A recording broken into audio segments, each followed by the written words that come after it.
chers internautes ou encore chers téléspectateurs. Bienvenue à votre émission Initiative Plus. Aujourd'hui, j'ai reçu Maître Pépé Dikouta, c'est le secrétaire général de CDC. Avec lui, on va parler au moins sur 4 points. On va parler sur la machine à voter. On va parler sur les élections proprement dites. On va parler la nomination de généraux. En tout cas, il y a au moins 4 points que on va discuter avec Maître Pépé, qui est le secrétaire général de CDC, comme je venais de le dire. Il va nous donner son point de vue, comment son parti politique voit la situation qui contraigne pendant ces temps-ci en République démocratique du Congo. Sans plus tarder, bonjour Maître Pépé. Bonjour madame. Comment allez-vous? Je vais bien, merci. Ça fait un siècle, comme on a dit l'autre fois, ça fait très longtemps. On ne parle plus, bon, là c'est moi, de CDC ni de Maître Pépé Dikouta. Très heureuse de vous revoir encore. Merci, c'est moi qui vous remercie. Je constate que ça faisait un moment que vous ne m'aviez plus invité.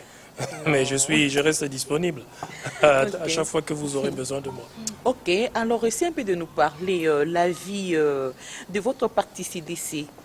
Comment va le parti?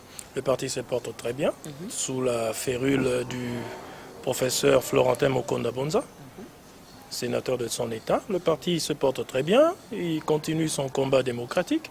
Le parti vit normalement, comme tout parti politique, et surtout tout parti politique digne de l'opposition. Donc de ce côté-là, nous pouvons dire que nous sommes présents. Nous sommes présents et nous sommes conscients des enjeux. Oui, là, le CDC est présent. Alors, aujourd'hui, on va parlons un peu des élections en RDC. Bon, là, brièvement, comment voyez-vous l'avenir ou la situation qui se passe actuellement et surtout dans le secteur électoral? Comment voyez-vous la chose en question? Oui, c'est un point important qui est en train de défrayer la chronique tout naturellement en cette période. Nous, à la CDC, nous évoluons dans le cadre de notre regroupement politique NIC, Nouvelle Initiative pour le Congo, dirigé toujours par le professeur Florentin Mokonda Bonza. Conscient des enjeux par rapport à la situation de l'heure en ce qui concerne les élections, nous avons, comme d'autres camarades, opté pour évoluer dans le cadre d'un regroupement pour faire face à la réalité qui nous a été imposée par la nouvelle loi électorale en ce qui concerne le seuil d'éligibilité ou de représentativité plus précisément. Conscient de cela, en tout démocrate, nous avons accepté, nous avons affûté nos armes, nous avons préparé les dossiers de nos candidats, notamment au provincial, parce que c'est ce qui était encore à l'ordre du jour avant d'entamer le niveau national. Mais malheureusement, je vais vous le dire, un bon démocrate d'ailleurs, ce n'est un secret pour personne. Notre président, le sénateur Florentin Mokonda Bonza, a déclaré son intention de déposer sa candidature à la magistrature suprême.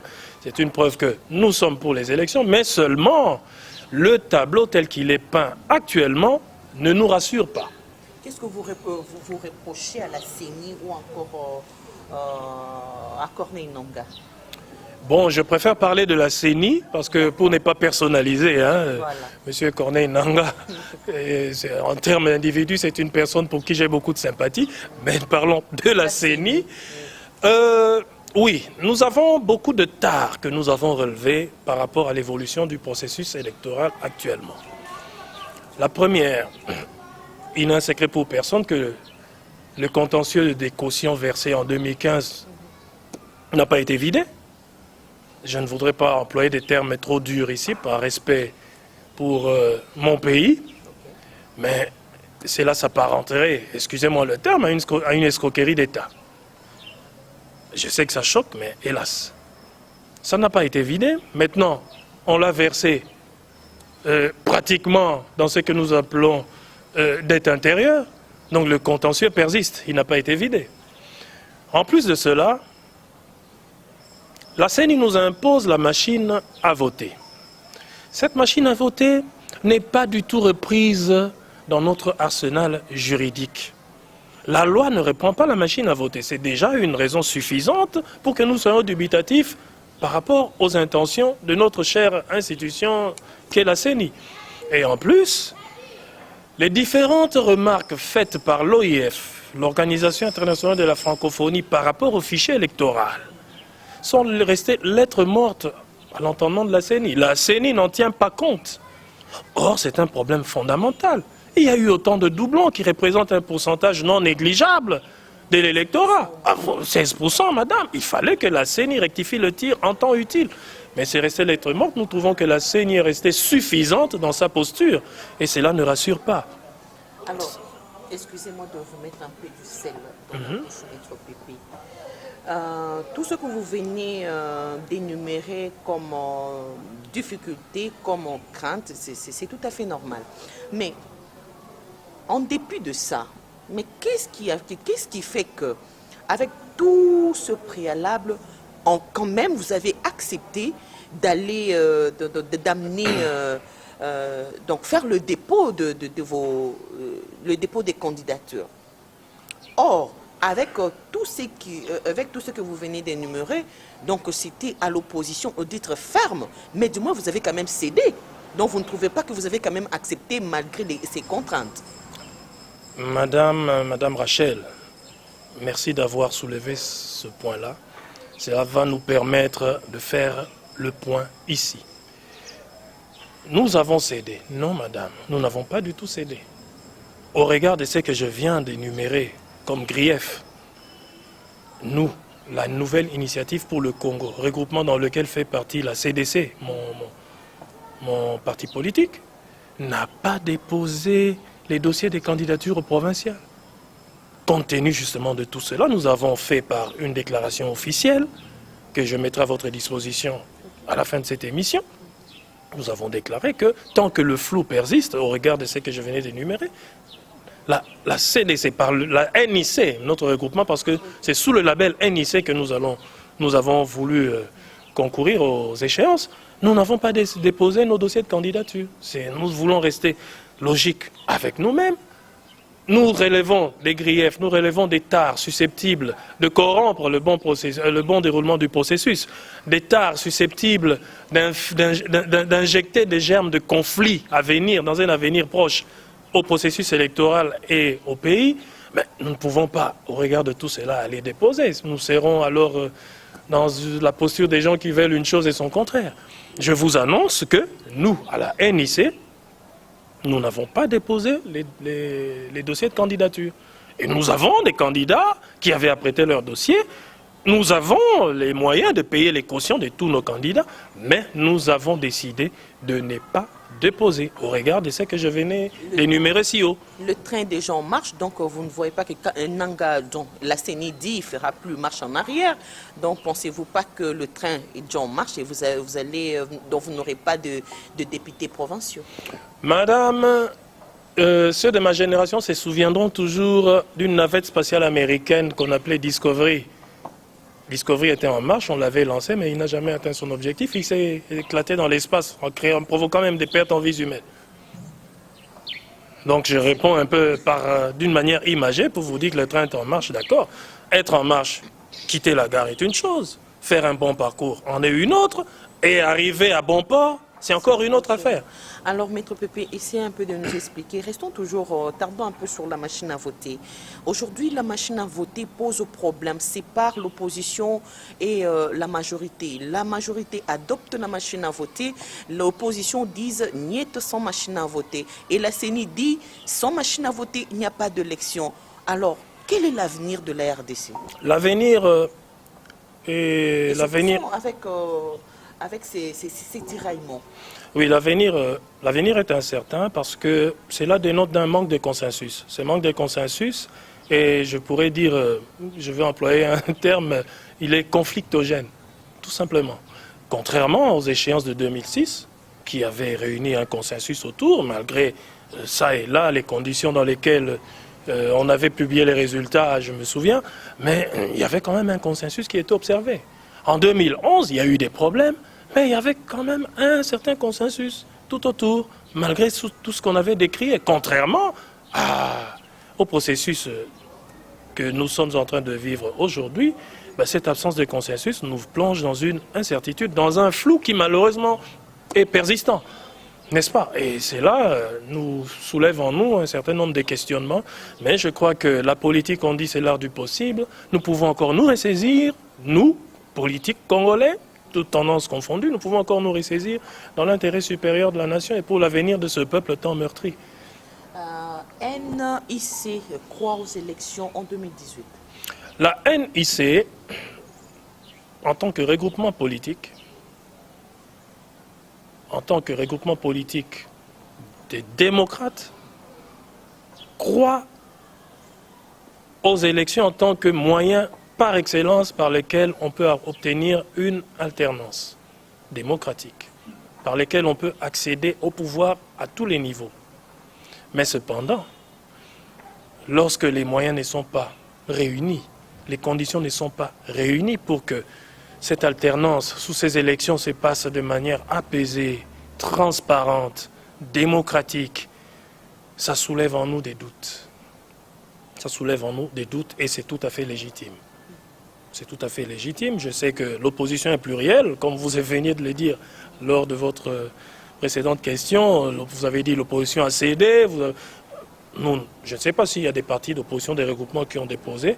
L'opposition est plurielle, ça c'est l'avantage de l'opposition, il n'y a pas de mot d'ordre, tout ça. Nous sommes pluriels, nous sommes autonomes chacun dans sa sphère, mais nous n'avons pas déposé. Donc c'est là des notes que nous avons des doutes quant à l'aboutissement heureux de ce processus tel qu'il est enclenché. Alors merci. Alors dites-moi un peu, monsieur Maître Pépé, comment NIC pense, nouvelle initiative pour le Congo. Oui, pense aux réalisations aux deux élections en 2018. Quelles sont les pistes de décision? Qu'est-ce que vous pensez si aujourd'hui il n'y a pas eu les élections? Vous croyez à une transition sans Kabila ou une transition avec Kabila? Bon, madame, je n'irai pas jusqu'à aller dans l'expectative dans ce sens-là. Au cas où il n'y a pas d'élection. Je crois que, comme je l'ai dit tout à l'heure, la politique c'est l'art du possible. NIC. Un peu de confusion. Voilà, NIC. Je vous ai dit tout à l'heure que la politique c'est l'art du possible. Les Congolais, de par notre histoire récente, il y a à peine une décennie, nous avons démontré à la face du monde qu'on pouvait être ingénieux et créatif pour rebondir et retomber sur nos deux jambes. Je crois que si jamais il n'y a pas d'élection à la date souhaitée du 23 décembre, il appartiendra à nous, Congolais, de nous ressaisir, de corriger les erreurs que nous avons jusque-là soulignées, qui sont vecteurs justement de cette incertitude qui nous ronge, nous tous. Donc je crois que si nous rectifions le tir, si nous mettons un peu de bonne volonté, si nous restons légalistes, et si nous restons fermes dans le respect des engagements que nous avons pris vis-à-vis de la population, vis-à-vis de la communauté internationale, je crois que nous pouvons rectifier les tirs et nous rattraper en temps utile dans l'intérêt supérieur de la nation. Sinon, je ne voudrais pas être un prophète de malheur, mais sinon je ne vois pas l'avenir être reluisant. Merci. Alors, pendant ces temps-ci, la RDC a connu pas mal de nominations. Oui. En commençant d'abord par la nomination donc, parlons de la Cour constitutionnelle. Il y a eu de magistrats suprêmes, je ne sais pas s'il faut appeler ça comme ça, de juges, de hauts magistrats qui ont prêté serment. Alors comment voyez-vous la structure, cette structure-là, retouchée ou encore nommée par le président de la République? Chez vous, ça donne une impression, ça donne un langage, un signal. Que pensez-vous, Maître Pépé? Vous avez très bien posé votre question et je serai tout à fait bref au regard de la composition actuelle de la Cour constitutionnelle et des autres juridictions issues de l'éclatement de la Cour suprême de justice, telles que les choses se sont passées. D'abord, en amont, nous savons qu'il y a eu quelque part violation de la procédure. On n'a pas respecté le tirage au sort tel que la loi l'avait prévu. Et tel que nous voyons la composition de la Cour constitutionnelle principalement, je crois que cela dénote d'une volonté ferme du pouvoir en place de contrôler cet appareil à des fins tout à fait évidentes. Donc nous n'allons pas mâcher les mots, nous sommes politiques, nous sommes analystes. Lorsque nous faisons la prospective, nous voyons que la motivation première est celle-là. Donc voilà ce que je peux dire en un mot par rapport aux nominations, aux récentes nominations à la Cour constitutionnelle. Donc, ça tique un peu l'opposition, ça fait un peu peur à l'opposition? Ça soulève des questionnements, sans doute. Hein, sans doute, si nous disons que ça nous laisse indifférents, ça serait faux. Ça serait tout à fait faux. Voilà, donc, alors, nomination de généraux, que pensez-vous? Bon. Parce qu'il y a l'anguille sous roche. Bon, je n'irai pas jusqu'à dire qu'il y a anguille sous roche. Hein. Bon, par principe, je crois que l'armée, la Grande Muette, une institution que j'aime beaucoup, au sein de l'armée, il y a toujours un temps où il y a des nominations, il y a des permutations, il y a des mises à la retraite. D'abord, une mise à la retraite, je dirais que ceux qui sont mis à la retraite ne s'en meuvent pas trop parce que c'est le moyen le plus digne et le plus honorable, n'est-ce pas, de quitter le service militaire. C'est la mise à la retraite. Ce n'est pas par une révocation ou par une quelconque convocation. Bon, pour ce qui est des nominations, pour ce qui est de la promotion, bon, je sais que dans l'armée, il y a des conditions requises pour bénéficier d'une promotion en grade, hein, notamment surtout pour les officiers généraux. Je suppose que le commandant suprême, dans son pouvoir discrétionnaire, a tenu compte de tout cela pour nommer ceux qui ont été, pour nommer ceux qui l'ont été au grade supérieur, hein, dans la promotion, n'est-ce pas, des officiers et colonels qui sont devenus généraux et des généraux qui ont gravi encore un échelon supérieur. Bon, je crois qu'il est tout à fait normal pour un commandant suprême de réaménager de temps en temps l'appareil militaire. Si d'aventure cela est fait à d'autres desseins, je n'irai pas jusqu'à dire ça, parce que, bon, je ne vais pas aller dans la divination, mais j'ose croire qu'il a tenu compte de tous les critères pour nommer les officiers généraux, pour mettre à la retraite ceux qui, n'est-ce pas, répondaient aux conditions de mise à la retraite des officiers généraux et que cela se fait dans les conditions requises selon la tradition militaire et selon les statuts du militaire des FRDC contenus dans la loi de 2013. J'espère que tout cela a été respecté et observé. Alors si d'aventure il y a d'autres desseins derrière cela, je ne sais pas, l'avenir nous le dira. D'accord, l'avenir nous le dira. Maître Pépé, un constat aussi que, pas seulement moi, je parle au nom de la population, il y a aujourd'hui la multiplication de plateformes électorales, s'il faut dire ça. Alors, ce qui a un peu monté, hein, je ne sais pas, qui a un peu excité la population de voir au sein du gouvernement qu'il y a eu une plateforme FCC. Essayez un peu de nous parler un peu de ces plateformes-là au niveau du gouvernement. Donc, essayez un peu de faire comprendre un peu l'opinion publique. Comment pensez-vous, comment voyez-vous l'avenir de ces plateformes-là? Parlons pas d'abord de l'avenir, mais du moins la Constitution. Bon, d'abord les plateformes, moi je suis tout à fait à l'aise. Nous, de la CDC, nous avons adhéré à la NIC bien avant qu'il y ait cette loi électorale qui nous régit actuellement. Parce que c'est cette loi électorale, nous avions été clairvoyants, nous avions été proactifs. Déjà en 2015, on avait constitué notre plateforme qui a fait sa sortie officielle bien avant la promulgation de l'actuelle loi électorale, qui nous a imposé le seuil.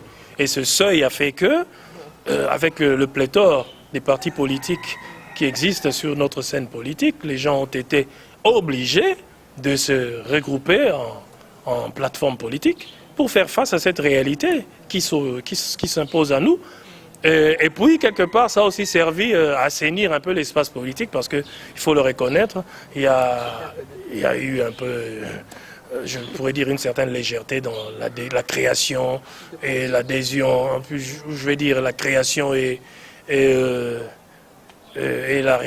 l'enregistrement des partis politiques au ministère de l'Intérieur, c'était pléthorique. C'était même, je dirais, ça frisait même le ridicule d'avoir dans un pays sérieux autant de partis politiques.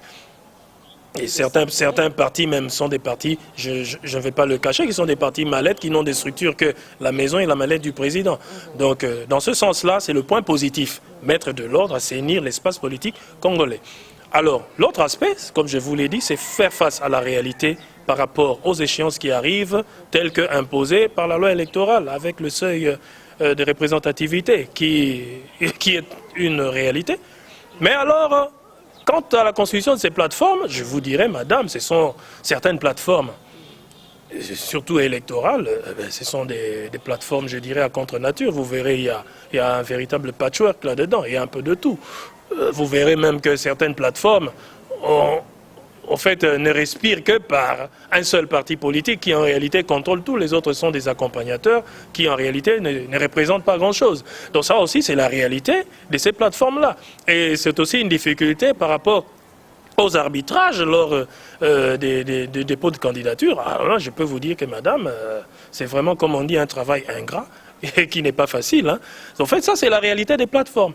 Mais il y a aussi des plateformes qui sont là, créées circonstanciellement, pour les besoins de la cause. Les élections arrivent, pour les besoins du nombril. Eh bien voilà, nous créons une plateforme pour essayer de se faire une place au soleil après les échéances tant souhaitées, qui restent malgré tout hypothétiques. Donc c'est un peu ça, ce que je peux dire par rapport aux plateformes. Mais je crois que ce qu'il faut, c'est il faut être constant, être consistant, être perduré à travers le temps, parce qu'on dit un parti politique ou un regroupement politique sérieux survit à son fondateur ou à ses fondateurs. C'est là où je crois que nous devons... Il y a deux questions qui me restent. Oui, je vous en prie. Si vous prenez votre temps. Dans mes deux questions-là, il y a une d'abord, est-ce que croyez-vous, là je vous dis ouvertement, pensez-vous que la population croit encore à l'opposition? Et surtout avec ce qui vient de se passer, l'opposition qui était dans le gouvernement aujourd'hui devenue majorité, je ne sais pas comment le dire. Pensez-vous que la population croit encore à l'opposition? Madame, l'opposition, comme je vous l'ai dit, a un avantage. L'opposition, c'est un avantage qui peut aussi se retourner contre nous. Oui, mais c'est une réalité, l'opposition est plurielle. Ceux des nôtres qui étaient des nôtres de l'opposition. Nous parlons de l'opposition en général. D'accord, ceux des nôtres qui ont adhéré par exemple à la plateforme que vous venez de citer là, mais pourquoi vous les considérez encore comme des opposants? Parce qu'ils se disent opposants. Ils se le disent, mais que voulez-vous? Le diable peut se dire, c'est moi l'ange de lumière, le bien-aimé de Dieu. Est-ce pour autant la vérité? Non, ils ne sont plus de l'opposition, il ne faut plus les considérer comme étant de l'opposition. C'est la réalité. Ils ont adhéré à une plateforme électorale. Ils ont un chef de file ou une autorité morale qui est l'actuel chef de l'État. Alors pourquoi vous les considérez? Ils s'opposent à qui? Non, c'est déjà... C'est une mutation, madame. Ils ont déjà fait cette mutation-là. Ils doivent être conséquents. Le discours doit changer. Le discours doit changer, c'est clair. La toute dernière question. Au niveau de la majorité, ils se préparent pour un seul candidat. Bientôt, on connaîtra le dauphin.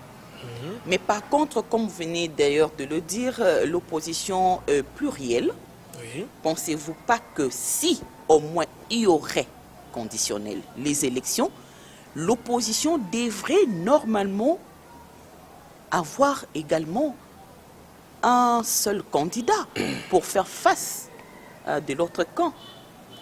Vous êtes pluriel, alors avec aussi plusieurs candidatures. Oui, comme je dis... l'heure est venue, il faut être ensemble pour bien combattre, Maître Pépé. La politique est dynamique, madame. Demain, nous ne savons pas de quoi demain sera réellement fait. La politique demeure dynamique. Si de l'autre côté, il se prépare à avoir un candidat unique, l'opposition se prépare à avoir un candidat commun. Il y a une nuance. Il y a déjà une nuance, donc comprenez que chez nous, le débat est libre. La politique, c'est l'art du possible, je l'ai dit et je le répète encore. Une stratégie incombe à chaque camp. Ils ont leur stratégie, nous avons la nôtre. Nous sommes pluriels, nous allons nous assumer. Voyons voir c'est de quoi sera fait l'avenir demain, même si l'idéal serait d'avoir un candidat commun, parce qu'à l'opposition, il ne s'agit pas d'un candidat unique. Nous, c'est commun. Chez nous, il n'y a pas de mot d'ordre où quelqu'un vous tape avec son marteau et non. La politique étant celle-là, elle est dynamique. Voyons de quoi sera fait demain. Je ne saurais être tranchant par rapport à ce problème-là. Ça... Et Maître Pépé Dikouta sera candidat...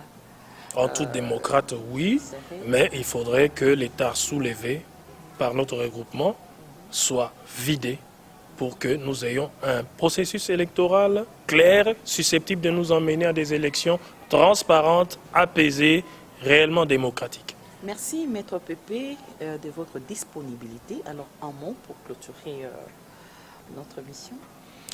Je dirais ceci à tous nos compatriotes. Nous n'avons que ce pays. Nous n'en avons pas d'autre. Du moins ce qui nous concerne, nous autres. Je crois qu'il est temps que nous nous ressaisissions pour qu'enfin ce grand pays ne soit pas simplement grand, mais qu'il ait aussi de la grandeur en lui. Et cela dépend de nous. Il dépend de nous et de personne d'autre d'abord. Il faudrait qu'enfin ce Congo entre dans le panthéon des grandes nations démocratiques et qu'il entre dans le panthéon des grandes nations pilotes susceptibles d'amener le développement dans ce continent. Parce que c'est ça la vocation réelle de la République démocratique du Congo. N'est pas RDC qui veut. Assumons-nous, soyons à la hauteur, ayons la grandeur qui incombe réellement à ce pays. C'est notre responsabilité à nous tous, tous Congolais confondus. Peu importe sa tendance, nous n'avons que ce pays. Voilà ce que je peux dire. Merci, là c'était le dernier mot d'aujourd'hui pour Maître Pépé Dikouta. Il était notre invité. Alors on se retrouve la semaine prochaine. Et je crois que ça ne sera plus... ce n'est pas la première fois ni la dernière. À chaque fois qu'on aura de sujets, on sera toujours à la recherche de Maître Pépé Dikouta, secrétaire général de CDC, et membre du comité. Voilà, pour débattre avec lui. On se retrouve la semaine prochaine. Au revoir.